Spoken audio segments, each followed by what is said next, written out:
5 minute तक घूरता रहूँ, वो मुझे घूरती है, जब घूरता है तो आप सोचेंगे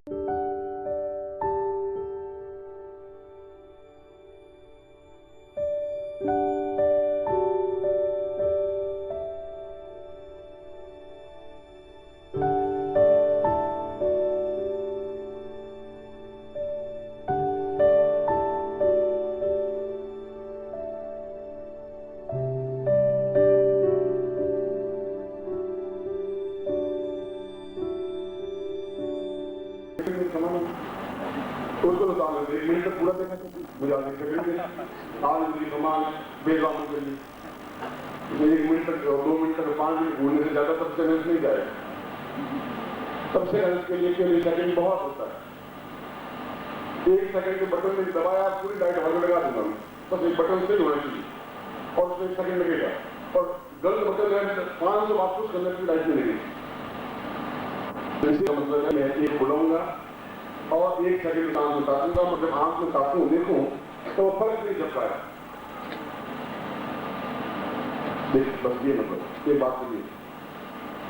दूसरी आप क्या गलती करते हैं, आते ही चढ़ो करते सीधे बेहतर काम ये करते हैं, फिर खड़े होते हैं, फिर मैं आपको सब्जी बात करता हूँ, फिर वापिस चलना मतलब और सुबह मेरे पैर इतने मोटे हो जाते तो आपकी खोपड़ी के लगे नहीं लगे मालूम नहीं, मगर 1000 लोगों की खोपड़ी अगर मेरे पैर पर पड़ेगी तो आपको सोच सकते मेरी आप क्या होती है।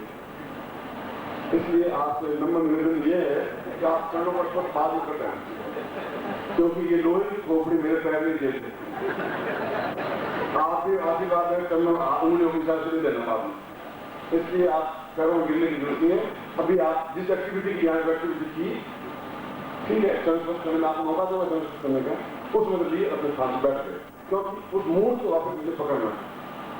इस बात का आप ध्यान रखें कि अभी आप चरण स्पर्श नहीं करें, सीधे आए, सबकी बात किया, आपकी तकलीफ होगी, आपकी क्या सहयोग है, मतलब क्या तकलीफ है उसको दूर करना है और फिर आप इधर से आएंगे, यहाँ से रास्ता बना दूंगा और यहाँ से आएंगे इधर से उतर जाएंगे, वापस अपने से बैठ जाएंगे यहाँ, क्योंकि उसके बाद तुरंत प्रयोग करूंगा मैं। इसलिए आप वापस यहाँ से उतरेंगे, वापस यहीं बैठ जाएंगे, फिर बगल मिल जाएगा, मतलब वो ना मिल जाएगा, आप वहाँ जाएंगे, वहाँ बैठे हुए होंगे, ये मतलब मैं करूँगा। फिर चरण पर सभी आप नहीं करेंगे। यज्ञोपवीत पहनने की जो क्रिया है वो बता देता हूँ। यज्ञोपवीत आपके मन में यज्ञोपवीत पहनने की उतारने की दोनों में गलतियां हैं। जिस तरह जो समझा कि आपने जो पकड़ लिया, पूर्ण पकड़ लिया, बस अब तुम्हें मालूम नहीं कि हमारे राजस्थान में एक तोरण बांधते हैं, शादी के समय तोरण बांधते हैं, आप बांधती होंगे, बाहर एक तोरण लगाते हैं लड़की वालों के घर के बाहर लकड़ी का, वो 14 महीना बना होता है और दुल्हा जाता है लकड़ी से 4 बार छेड़ता है। मैंने पूछा 4 बार फिर क्यों करता है, पिताजी ऐसे करते, पिताजी 4 बार ठोक रहे थे तो तुम क्यों ठोक रहे हो बेचारों को, उस तोरण को तुम काहे मार रहे हो कि हमारे घर में रीति है, विवाह का कानून होगा, कोई नियम होगा, कोई सिस्टम होगा, भाई 4 बार एक आए चक्कर करते हैं, कोई मालूम नहीं, पिताजी करते थे जल्दी करो भाई तुम घोड़े पे बैठ के क्यों आए, मालूम तो पिताजी घोड़े पे बैठ के आए, जल्दी घोड़े पे बैठ के देख भाई गधा गधे के ऊपर बैठ नहीं सकता, इसलिए मंदिर में घोड़े पे बैठना पड़ा है। गधा तो वही शादी कर रहा था, मैं फंसा रहा हूँ, क्यों फंसा रहा है, वो तो कुआं आराम मौज, हम सब दुखी है नहीं बनना ही तो घोड़े पकड़ करके बैठा हुआ है, बात ठीक है, अगला हुआ कि अपन रोटियां खाकर अपने घर अपने घर चलाते अपने घर मोदी की पर उतर आएगा बैठा, वो फिर बुलाती रहे कि वो बेचारा किस गिलास एकदम से बात सफेद हो जाए, कुआं लो आप खुशी हो, अगर शादी कर ली तो इसलिए अभी किसने कहा कि मैम आपकी बहू जी आए, सब आप मेरे साथ कर दिया बात। अब इतने बहुओं को पालना पोष पर मैं तो बड़ा सोच रहा था कि और बनाना पड़ेगा, मैं सोचा छोड़ देंगे,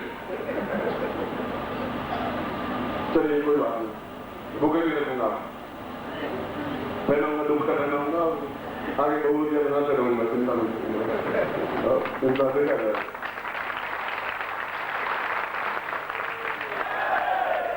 आज का दिन और आज की रात हमारे लिए आनंद युक्त, मंगलमय और मस्ती भरी होनी चाहिए। जी मतलब हम जब भी रहें ऐसा है कि उल्लास में, उत्साह में वातावरण हो, उदास और चिंतित और परेशान होने की जरूरत नहीं। इसलिए मैं पहले जो दीक्षा ले रहे हैं, विशेष दीक्षा और सामान्य दीक्षा दोनों, और आप सब लोग गणपति को स्मरण करें।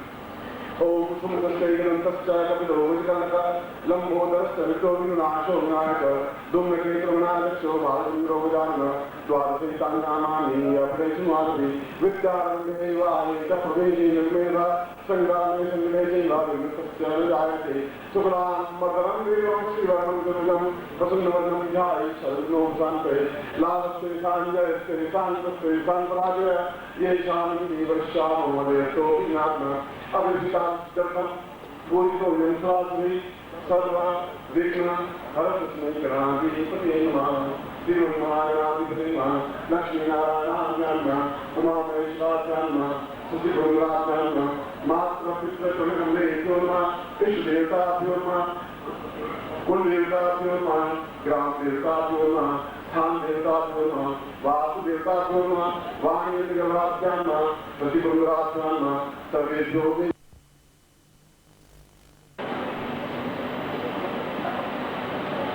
ये दो तरीका यज्ञोपवीत बन जाता है। ये यज्ञोपवीत है, इसको रिकवर किया और मैंने किया। एक तरीका ये भी बिल्कुल सही, आप कंफ्यूज होने की जरूरत नहीं। और ये यज्ञोपवीत है, मैंने पहना और भाई ने हाथ डाल दिया, ये भी इसलिए इसमें आप डिजाइन और उसको तीसरा ये डाला और ये दूसरी बातें आपने नहीं बोल रही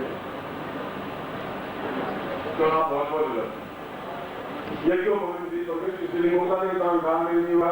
यज्ञों भूतम परम भूतम प्रजापति होता आयुष मुखम पटम शब्दम यज्ञों भूतम मनुष्य सांगेनो प्रियामी गले पहनी पुराना पहना हुआ कले रही श्रोता से चिंता से ऐसा उन सत्संगोत्तम बात मेरा जीवन का दृष्टा कुछ उत्तर धारा सुगम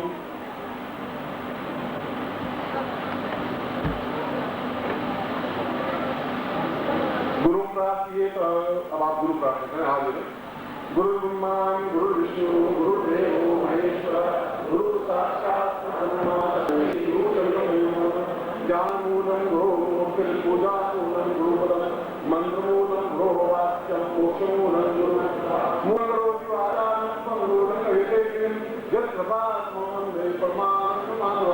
गुरु चरणेभ्यो समर्पयामि नमः। गुरु मंत्रम विद्यात्। अब मैं मंत्र बोल रहा हूँ, आप मेरे साथ मंत्र बोलेंगे। सामान्य गुरु दीक्षा वाले भी और विशेष दीक्षा वाले भी। ओम परमत्वाय नारायणाय गुरुभ्यो नमः। ओम परमत्वाय नारायणाय गुरुभ्यो नमः। ओम परमत्वाय नारायणाय गुरुभ्यो नमः। दूसरा जो चेता उत्तम सुरेखा ओम ह्रीं मम प्राण देह रोम प्रतिरोम चैतन्य जागृय ह्रीं ओम नमः। गायत्री उत्तम सुरेखा ओम भूर्भुवः स्वः तत्सवितुर्वरेण्यं भर्गो देवस्य धीमहि धियो यो नः प्रचोदयात्। जब संपदे आशीर्वादम पठेत दोनों हाथ खोल दीजिए, मैं आपको आशीर्वाद दे रहा हूँ और हाथ कैसे खुले दोनों हाथ जुड़े हों ऐसे मंत्रा सदा संतो पूर्णाम संतो नवधा सतनाम नासो प्राणाम यत्वा ऋग्वेद यजुर्वेद सामवेद ब्रह्मवाक्यस्थान चमनान्ते तत्सर्वान् अष्टां वस्तुं च निरन्ति येनरा तत्त्वालों लक्ष्मी आयुर्वृत्तिनि सोमनं श्रीवटस्मारोग्यं औरस्मान्मयते दानवेदनं पशुप्रलाभं संतमस्त्रं दीर्घमायुः श्रीशरे लक्ष्मी समतियां बहुरात्रे पात्रे नक्षत्राणि व्यापन्ना ईश्वरनिधान सर्वलोकं मैधान। मैं आपको आशीर्वाद देता हूँ कि आपके जीवन की सारी इच्छाएं पूरी हों और जो एग्रीमेंट जो वायदा जो संकल्प आपके बीच में मैंने किया है मैं निभाऊंगा। और आपको भी मैं आज्ञा देता हूँ कि आप नित्य 4 माला गुरु मंत्र जाप करेंगे। आपके पास फटिक माला होनी चाहिए या अटिक माला होनी चाहिए, मगर वो माला केवल गुरु मंत्र जाप के लिए ही काम आएगी, उससे दूसरी कोई साधना संपन्न नहीं हो सकती। अब मैं विशेष दीक्षा का निवेदन कर रहा हूं।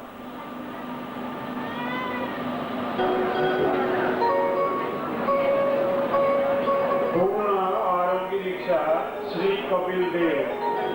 पूर्ण आरोग्य दीक्षा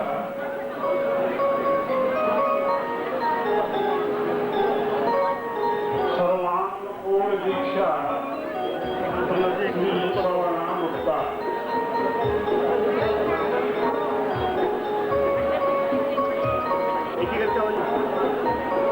पूर्ण विशिष्ट पगलों की दीक्षा श्री चंपकलाल जी। क्या कर रहे यार? सामान्य सरस्वती दीक्षा ममता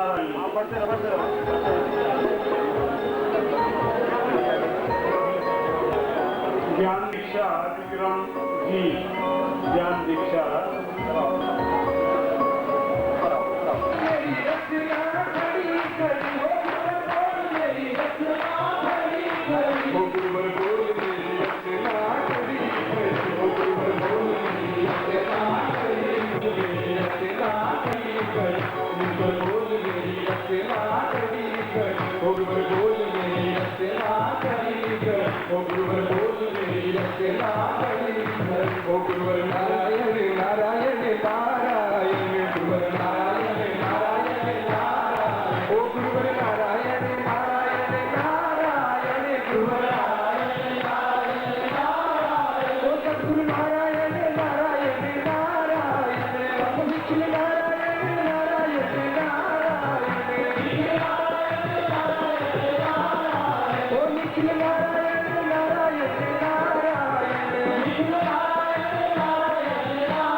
दीक्षा दूंगा। मैं आपको पहले सुविधा देता हूँ, तो उसके बाद में आपको विदा कर दूंगा, मतलब फ्री कर दूंगा।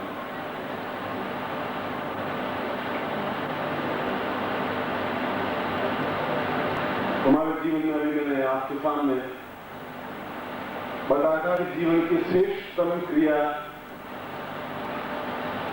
पूर्व जन्म और जीवन को देख लेने की क्रिया है। जीवन का श्रेष्ठतम ज्ञान कोई विज्ञान ऐसा नहीं कर सकता। किसी विज्ञान के पास में अभी तक वह चेतना नहीं है कि दीवार के आस पास क्या चीज है, विज्ञान नहीं देख सकता। एक्सरे मशीन को हड्डियां देख सकती हैं, मेरे अंदर और क्या विचार है, चिंतन है, ये विज्ञान नहीं दे सकता। 2000 साल बाद नहीं देख पाएगा। वह केवल ज्ञान भारत के आर्यों में और हम लोगों की संतान में, जिन हमारे पूर्वजों के पास ये ज्ञान था, जो मैं आपके सामने रख रहा हूं और आपको कर रहा हूं। और नहीं, आपके पूर्वज आज गर्व महसूस करते होंगे कि मेरी पीढ़ी का एक लड़का इस प्रकार की उच्च कोटि ज्ञान गुरु से प्राप्त कर रहा है। मेरे बच्चा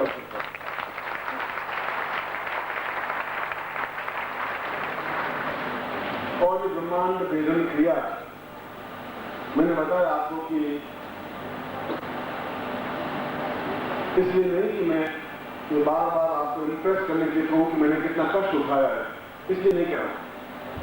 मैं बता रहा था कि को प्राप्त करना कितना कठिन था।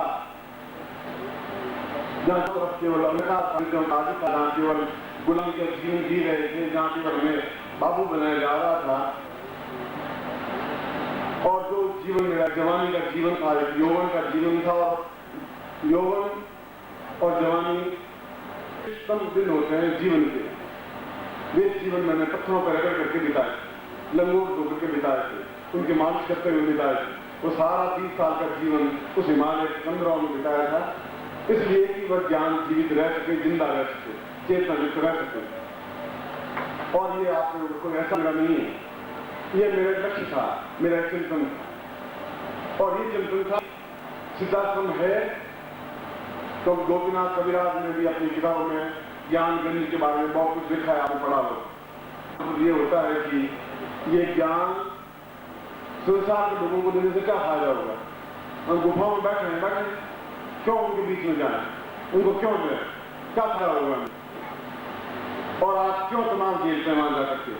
जब सिद्धार्थ में आप हैं, जब सिद्धार्थ में आपका विश्वासानंद के रूप में इतना नंदनीय आप हैं, इतने पूजनीय हैं, जब सिद्धार्थ का उच्च कोटि का योगी आप चरणों को धूल लेकर के अपने सिर पर लगाता है, ललाट पर लगाता है, मांग में सिंदूर भरती है, सदा है, तो आप क्यों तमाम शिष्यों के बीच में आप क्यों पड़े हुए हैं? और क्यों उनकी आस, उनकी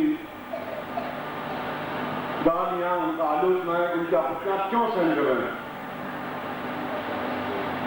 और मैं उनको कहता हूं कि इसलिए कि वो मेरे शिष्य हैं, इसलिए है, और उन तमाम को झेलता हूं, उसके बावजूद भी वो मुझे असीम प्यार करते हैं, और मैंने उनके साथ एक वचनबद्ध हूं कई जन्मों के साथ कि मैं सिद्धार्थ आपको लाऊंगा, ही हर हाल में लाऊंगा।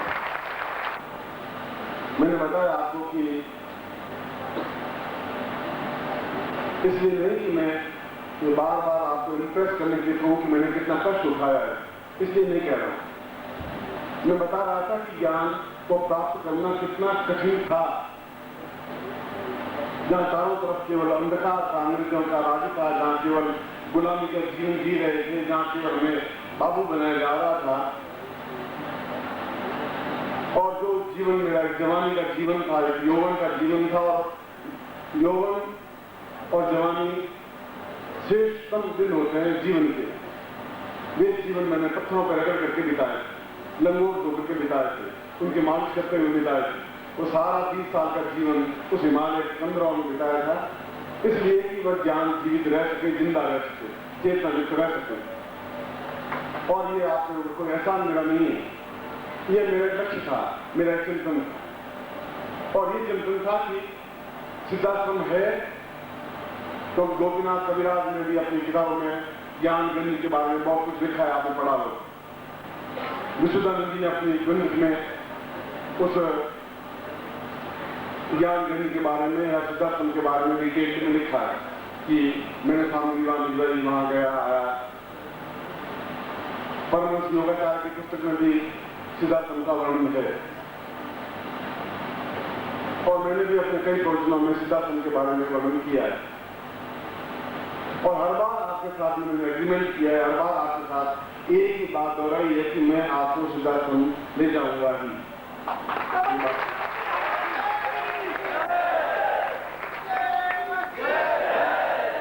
मगर बोल देंगे, पान की फूक देंगे, जल्दा पीढ़ी खाएंगे, आप क्या ला रहे हैं, किनको ला रहे हैं? मुझे इसीलिए ला रहा हूं, आपको मालूम पड़ेगा वो क्या चीज है, इसे ला रहा हूं। और ये संघर्ष पिछले 5 साल से चल रहा है। वे सारे सन्यासी एक तरफ हैं जो उच्च कोटि के योगी हैं, और मैं अकेला एक तरफ हूं जहां कोई मेरे पीछे नहीं खड़ा है। मैं कह रहा हूं उनको लेके आऊंगा, और वो कह रहा उनको नहीं लाना, किसी हाथ में नहीं लाना है। उनको अभी उस लेवल पे पहुंचे निश्चितता है ही उनमें, अभी डिवोशन नहीं बन पाया उनका, अभी उन्हें उतनी चेतना नहीं आ पाई है। और आपने जो ये बात ली है, यह एक गलत ट्रैक पर है आप, और इस संघर्ष पिछले 4 साल से चल रहा है। और वो इस बात को समझते हैं कि ये आदमी बहुत जिद्दी है, टूट सकता है, बिखर सकता है, मगर जो कहता है उसको करेगा ही, हर हाल में करेगा, और उसके लिए काम पे भी है, क्या करेंगे क्या नहीं करेंगे।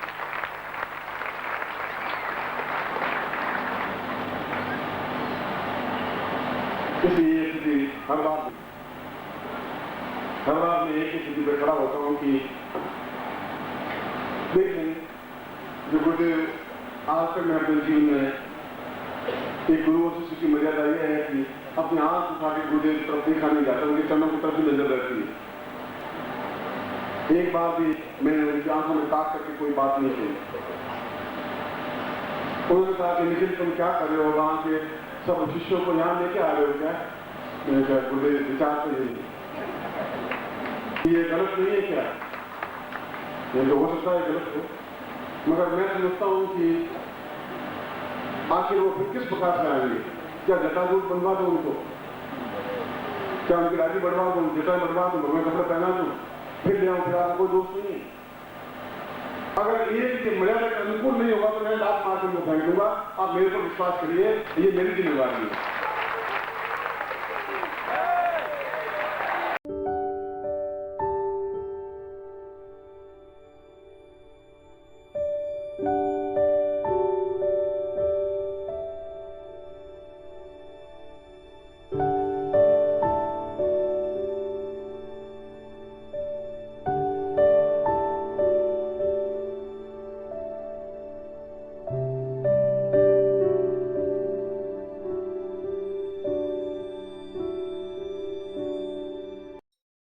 ओम परम तत्वाय नारायणाय गुरुभ्यो नमः। ओम ह्रीं मम प्राण देह रोम प्रतिरोम चैतन्य जाग्रय ह्रीं ओम नमः। ओम भूर्भुवः स्वः तत्सवितुर्वरेण्यं भर्गो देवस्य धीमहि धियो यो नः प्रचोदयात्।